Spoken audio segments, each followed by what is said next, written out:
wait just a minute. Just 1 minute. Sir, I ask you to stay in the vehicle. No. I can get out of my own car.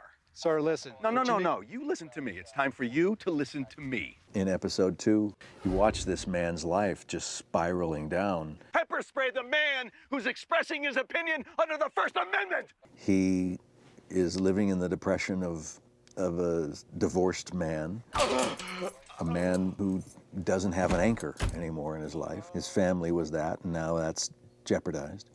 You get back on the horse and do what you do best. First step, talk to our friend and get cooking. He doesn't care about Walt at all.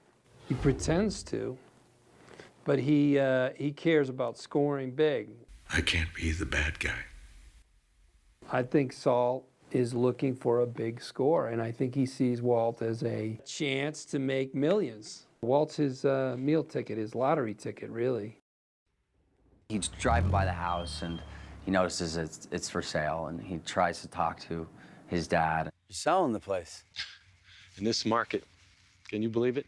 He realizes that they don't want anything to do with him, and he's gone past the point of trying to make amends, and so he thinks about it, and he's like, you know what, this is my house. You want a job?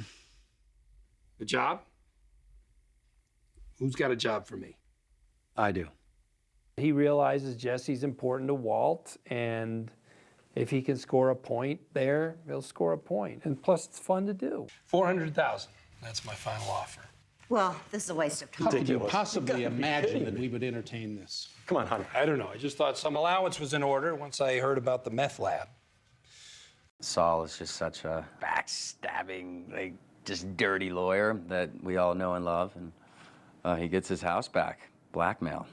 It works all the time. The new owners are expected at any moment. Where do you think you're going? Inside. I bought the place.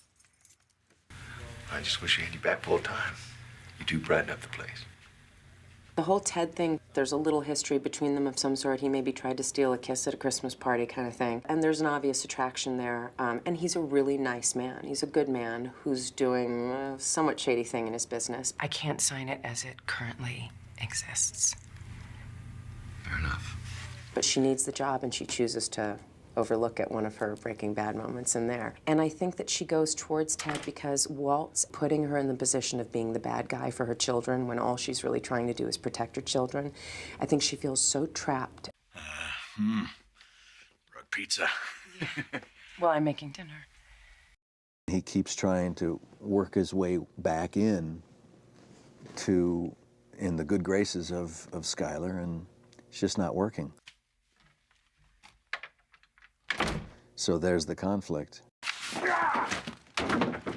Everything that Skylar has done thus far seems to be antithetical to what Walt wants in his new quest. It dawns on him in this episode that if his wife is going to play hardball, he's going to play hardball right back, and he's going to move back into his own house. It's a move born of desperation and sadness. No.